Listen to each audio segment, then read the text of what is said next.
Hello, everyone. I'm Rich Gannon, and welcome to another edition of Sportsbook Spotlight, brought to you by betPARX. This week, we welcome in a former NFL MVP, a national TV and radio personality, a colleague of mine at CBS Sports. You can catch Boomer on the NFL Today, as well as the number one morning show in New York City, Boomer and Gio, on the Fan. And we welcome in Boomer. Boomer, it is so good to be with you, brother.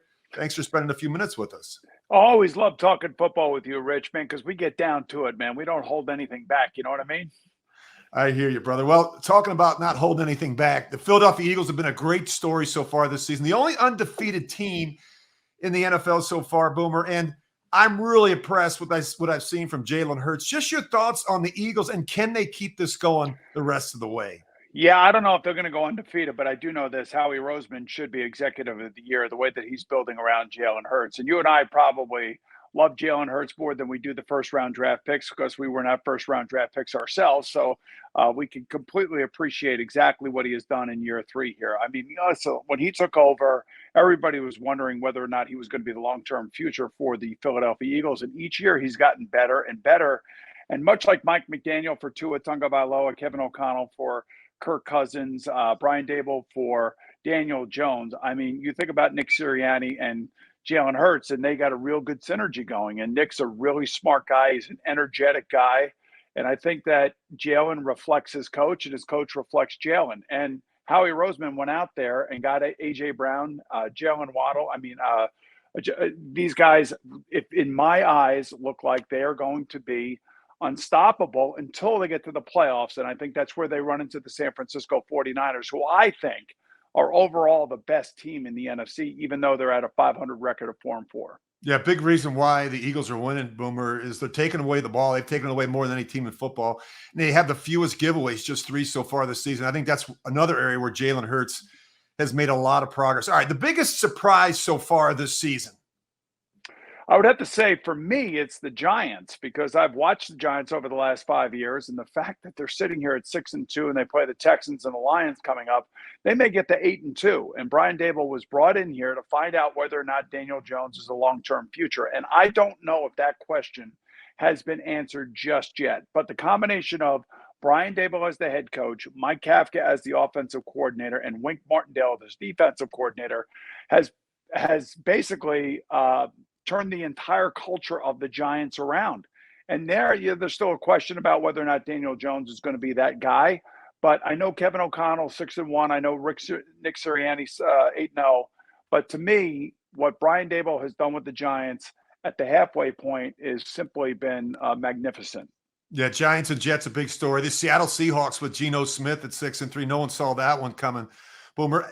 Real quickly, the NFC East, because you look at the Washington Commanders, a better team with Taylor Heineke. The Cowboys are sneaky. They're getting healthy in some key areas. And, of course, they get the quarterback, Dak Prescott, back a couple weeks ago. And you mentioned the Giants. This division, this NFC East could get very interesting come December.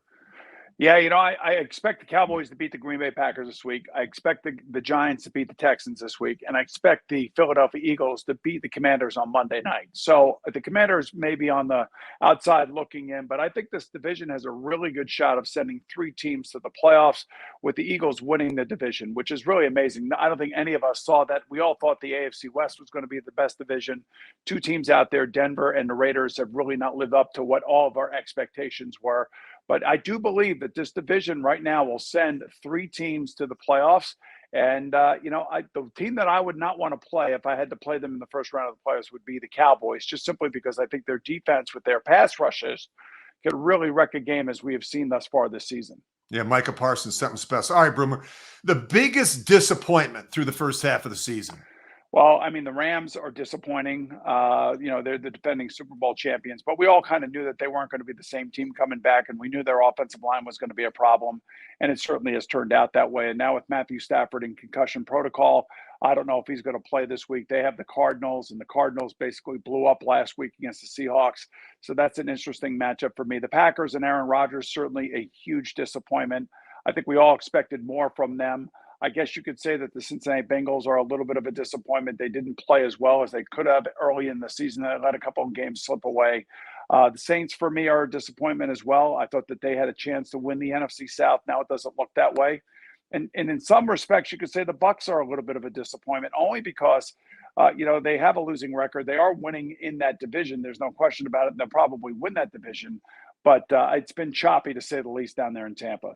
Yeah, my 2-6 Raiders would probably be in that conversation as well. But when you mentioned the Green Bay Packers and the Tampa Bay Buccaneers, the Green Bay Packers at 3-6, the Buccaneers at 4-5. Do you see any similarities with the struggles that Rodgers is having in Green Bay and Brady is having down there in Tampa? I don't know. So they're not really that similar. I think that Brady does have wide receivers. They're just dropping the passes on him. And you and I can be frustrated right along with Tom Brady. There's nothing worse than throwing 58 passes a game and having 8 of them dropped. Jeez. I mean, that's why, it's crazy. Rich, think about what he's doing. I mean, he's got almost 400 pass attempts right now, 9 games into the season, and he's 45 years old, and he barely gets hit. So I believe that he's going to play again next year. And why wouldn't he? He doesn't have somebody in his ear saying, quit, quit, quit. So I wouldn't be surprised if he comes back. But for the Packers, their lack of wide receiver depth has really hurt them this year. Aaron Rodgers, I don't know where his mindset is at. He's playing poorly, even though maybe some of the statistics don't reflect that. But his game last week against the Lions was kind of like Zach Wilson against the New England Patriots a couple weeks ago. Just so many questionable decisions, bad interceptions, a body language that tells me he doesn't even want to be there. And I wonder what the future holds for him if they don't add wide receivers this offseason. It's amazing how quickly, Boomer, things can change in this business. The Buffalo Bills just cruising along. Then they head into New York last week. Kind of an ugly performance offensively. Josh Allen gets sacked 5 times, couple interceptions, uncharacteristic interceptions for him. And yet, at the end of the game, he hurts his ulnar collateral ligament. How concerned are you with Josh Allen and the Buffalo Bills? Well, short term, I'm concerned. I don't expect him to play this week against the Vikings. Long term, I'm buoyed by the fact that they'll be smart. They're a good enough team to win without him if they have to go this week with Case Keenum, which is more and more it's trending that way. I don't know anything definitive, but I just feel like they'll probably rest him and keep him out, and then bring him back after this week. Thankfully, nothing, at least it doesn't seem like anything is really bad with that. Doesn't mean that he doesn't need Tommy John surgery or anything like that. I'm not sure, but I think he's going to make it for the long term. I just think that, a little bit of a wake-up call last week against the Jets. They still have the number 1 seed by virtue of beating the Kansas City Chiefs, even though their records are identical. So I think they'll be okay long term, especially remember, Matt Milano and Jordan Poyer didn't play last week. Greg Rousseau hurt his ankle early in that game. So they were missing 3 key cogs to their defense. They'll get them back in a couple weeks, and I think they'll be fine. All right, last one, Boomer. I guess you and I have been around this game for so long, we shouldn't be surprised. But a good friend of ours, Frank Reich, was released, if you will, by the Indianapolis Colts and owner Jim Irsay. Kind of shocking when you consider the type of coach and the type of person that he is. What's your take on that? And what's the best advice you could give Jeff Saturday, who I think is in a very difficult position with the Colts? Yeah, he's in a brutal situation. So Frank obviously was my college roommate. I'm very tight with him. I've spoken with him at least 3 times already this week. He's very disappointed. He's down. Coaches that have been fired. I know coaches that have been fired. They get into this job. They know that eventually the beast is going to get them sooner or later. You just don't know when or how that's going to happen. He told me that he has been speaking with Jeff Saturday for years, and Jeff Saturday has been an advisor for Jim Irsay. Jeff Saturday has been watching Colt film every Tuesday. Frank and he would get on the phone. Frank tried to hire him as his offensive line coach. So Jeff knows the ins and the outs of the Colts, and Jeff is a very bright guy. And I hope nothing but the best for Jeff, and so does Frank Reich, for that matter. Frank holds no ill will towards anybody there in Indianapolis. They gave him his first shot as a coach way back when, when Bill Polian hired him to be the quarterback coach for Peyton Manning. So that's how long Frank goes back to the Indianapolis Colts. So he just feels bad. He feels sad. The fact that it is an untested, unproven former player standing on that sideline, having to make these game time situational decisions is really the crux of all of this. You could be a rah-rah guy, you could be a really smart guy, but you have never been in this situation, and now you're going to find yourself in an NFL game having to make these decisions. I wish Jeff nothing but the best, but I just don't see how it works, and I don't see how this is going to change things in Indianapolis unless they go back to Matt Ryan. That would be the thing that I would say. If they go back to Matt Ryan, they'll have a chance.